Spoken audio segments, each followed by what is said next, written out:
All right, thanks. Well, as we reported at the top of the show, the injury bug not friendly to BYU this weekend. Running back Tyson Williams announcing on his Twitter page that he will miss the remainder of the season with a torn ACL. They also announced earlier in the week that Zane Anderson would miss the rest of the year with a shoulder injury.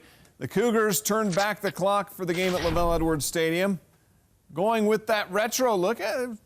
I thought it looked pretty good. 1960s era uniform and field design. The uniforms included the old block Y on the helmets, the white jerseys, the old school tube socks as well.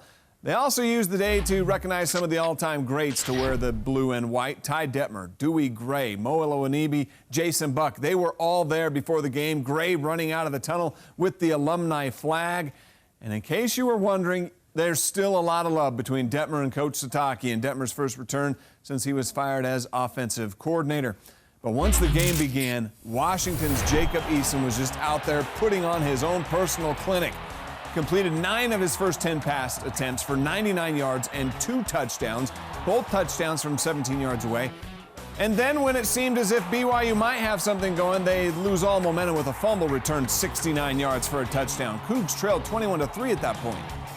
For the most part, we didn't play assignment sound at the beginning of the game, and then things just kind of built, and anytime we try to respond, it was too much for us to overcome. He was a great quarterback. You got to give credit where it's due.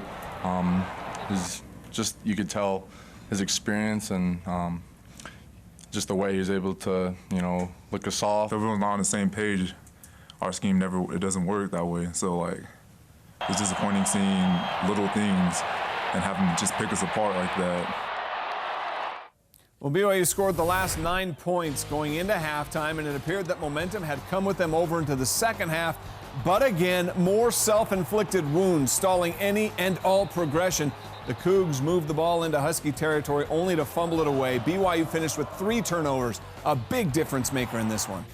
After halftime, we had all the confidence that we were still in this game. It was an easy, I think we were down by 12 at that moment.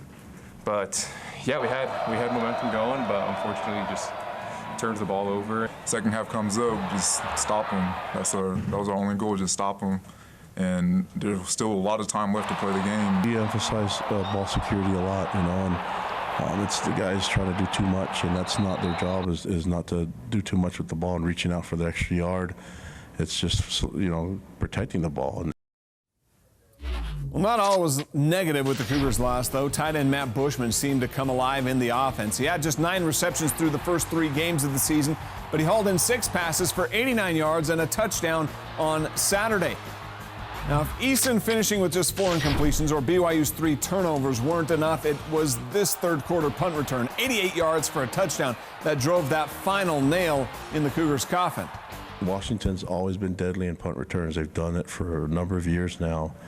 And, we had guys in positions that weren't able to make plays. Like I said, we take pride in special teams here, and so it's just having that go off on us, it's not going to happen again. We're going to make sure of that.